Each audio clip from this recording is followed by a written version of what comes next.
जय शिव शंकर। राधे राधे दोस्तों, कैसे हैं आप सब। दोस्तों, अगर आप अपनी नॉलेज को बढ़ाना चाहते हैं तो चैनल को सब्सक्राइब कर बेल आइकन को जरूर दबाएं। दोस्तों, महाशिवरात्रि पर गलती से भी ऐसे व्रत कभी मत रखना और ना ही महाशिवरात्रि पर यह 5 गलती करना, नहीं तो सारी जिंदगी बर्बाद रहोगे। भोलेनाथ हमेशा हमेशा के लिए रूठ सकते हैं। यह गलती नजरअंदाज ना करें। दोस्तों, महाशिवरात्रि किसी भी शुभ मुहूर्त में पड़े, लेकिन आप यह गलती कभी मत करना। महाशिवरात्रि के दिन खास तौर से व्रत रखते समय इन बातों का ज्ञान आपको होना चाहिए। शिवरात्रि के दिन यह 5 गलती का होना आप पर भारी पड़ सकता है। तो आइए दोस्तों, जानते हैं कि शिवरात्रि में क्या गलती नहीं करनी चाहिए जिससे शिव जी क्रोधित ना हो। दोस्तों, इससे पहले कमेंट बॉक्स में जय शिव शंकर जरूर लिखें। दोस्तों, महाशिवरात्रि के दिन क्या करें जिससे भोलेनाथ की कृपा प्राप्त हो। महाशिवरात्रि के दिन सुबह उठकर भोलेनाथ का ध्यान करें और व्रत अवश्य करें। दोस्तों, महाशिवरात्रि के दिन भगवान भोलेनाथ की पूजा सफेद या लाल रंग के वस्त्र धारण करके ही करें। सफेद और लाल रंग के वस्त्र धारण कर भगवान भोलेनाथ का पूजन करना बहुत ही शुभ माना जाता है। यदि संभव हो तो इस दिन पूजा में बिना सिले वस्त्र पहने। महाशिवरात्रि के पावन पर्व पर भगवान भोलेनाथ की शिवलिंग का पूजन अवश्य ही करें।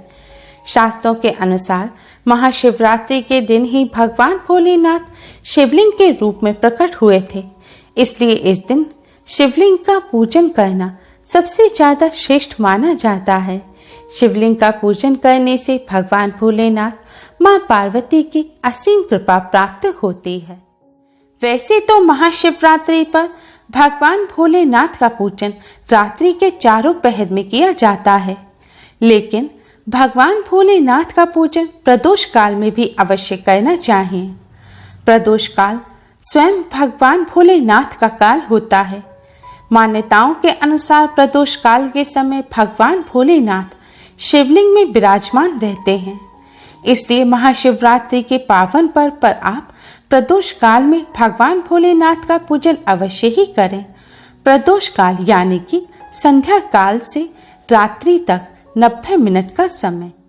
महाशिवरात्रि का मतलब है भगवान शिव का रात्रि के समय पूजन करना, इसलिए महाशिवरात्रि में अर्धरात्रि यानी कि निशिता काल में भगवान शिव का पूजन अवश्य ही किया जाता है। इसलिए आप भी निशिता काल जो अर्धरात्रि का समय होता है, रात 12 बजे से 12:30 बजे तक, इस समय भगवान भोलेनाथ का पूजन अवश्य ही करें।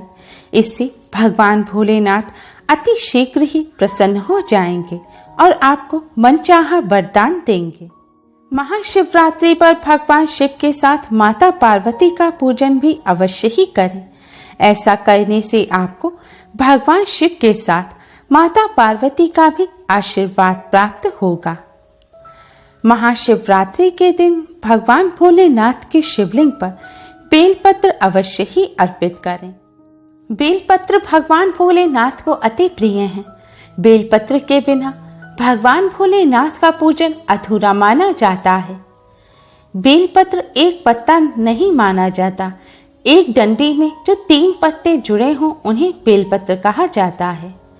एक डंडी में 3 जुड़े हुए बेलपत्र ही शिवलिंग पर अर्पित करें और चंदन से उन पर ओम नमः शिवाय लिखकर ही अर्पित करें। ऐसा करने से भगवान भोलेनाथ की कृपा प्राप्त होती है। महाशिवरात्रि के दिन भगवान शिव को पूजा में अक्षत अवश्य ही अर्पित करें। ऐसा करने से आपको भगवान शिव का आशीर्वाद प्राप्त होगा। इस दिन रात्रि में भगवान शिव का जागरण अवश्य करना चाहिए, जिससे आपको महाशिवरात्रि का पूर्ण फल प्राप्त हो सके। महाशिवरात्रि के दिन भगवान शिव की पूजा करने से पहले भगवान श्री गणेश, भगवान कार्तिकेय, नंदी जी और मां पार्वती का पूजन अवश्य ही करना चाहिए, नहीं तो आपको भगवान शिव जी की पूजा का फल प्राप्त नहीं होगा। इस दिन बैल को हरा चारा अवश्य ही खिलाना चाहिए, क्योंकि बैल को नंदी जी का रूप माना जाता है, जो भगवान शिव को अत्यधिक प्रिय है। दोस्तों, महाशिवरात्रि पर इन कार्यों को करने से भगवान भोलेनाथ की कृपा प्राप्त होती है। दोस्तों, क्या करें, इसके अलावा शास्त्रों में यह भी वर्णित किया गया है कि महाशिवरात्रि के दिन क्या नहीं करना चाहिए, जिससे भोलेनाथ आपसे रुष्ट ना हो। तो आइए दोस्तों, भगवान भोलेनाथ माँ पार्वती की कृपा प्राप्त करने के लिए अब जानते हैं कि महाशिवरात्रि के पावन पर्व पर क्या नहीं करना चाहिए।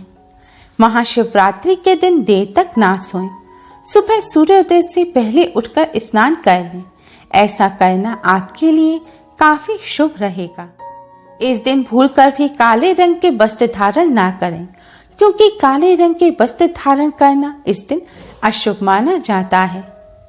महाशिवरात्रि के दिन शिवलिंग पर चढ़ाई गई चीजों को बिल्कुल भी ग्रहण ना करें, क्योंकि शिवलिंग पर चढ़ाई गई चीजों को ग्रहण करना अशुभ माना जाता है।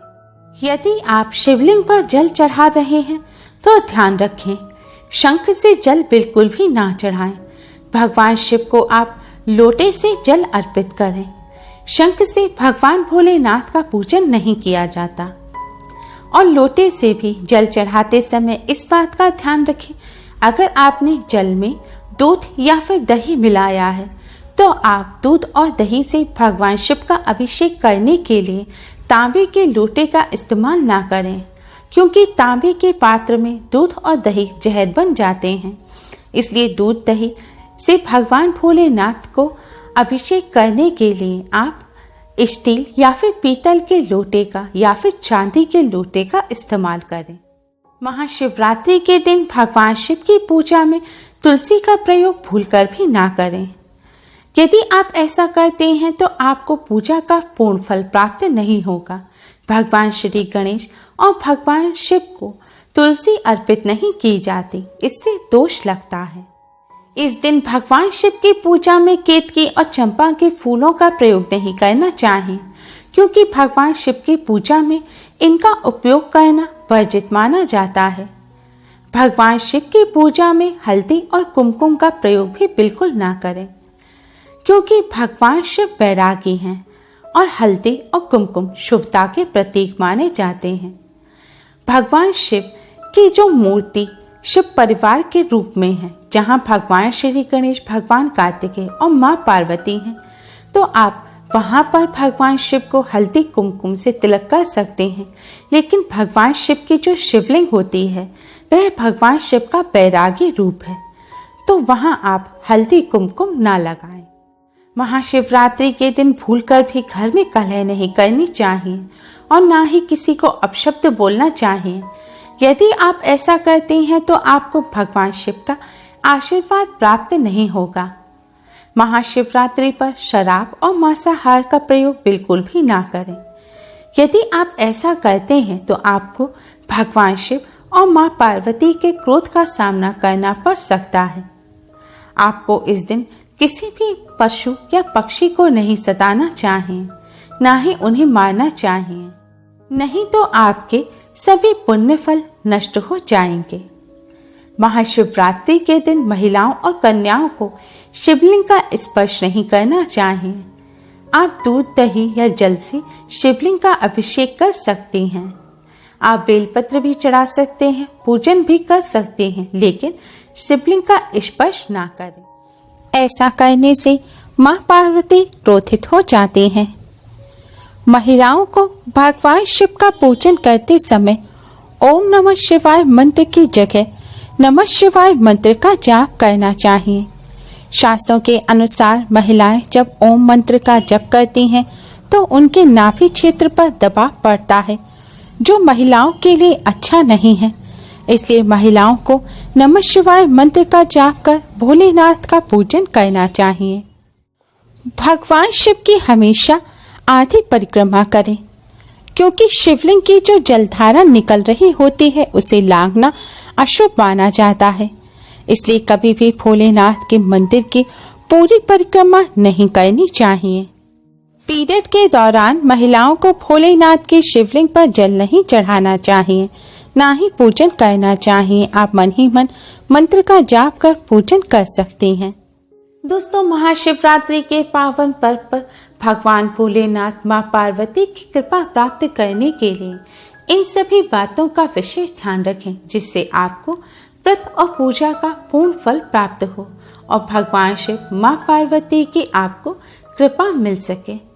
उम्मीद है आपको हमारी ये वीडियो पसंद आई होगी। प्लीज़ लाइक करें, हमारे इस वीडियो को अपने फ्रेंड्स और रिश्तेदारों में ज़्यादा से ज़्यादा शेयर करें, जिससे वह भी इसका लाभ उठा सकें। हमारी और भी वीडियोस के लिए हमारे चैनल को सब्सक्राइब करना ना भूलें। Thanks for watching. Radhe Radhe.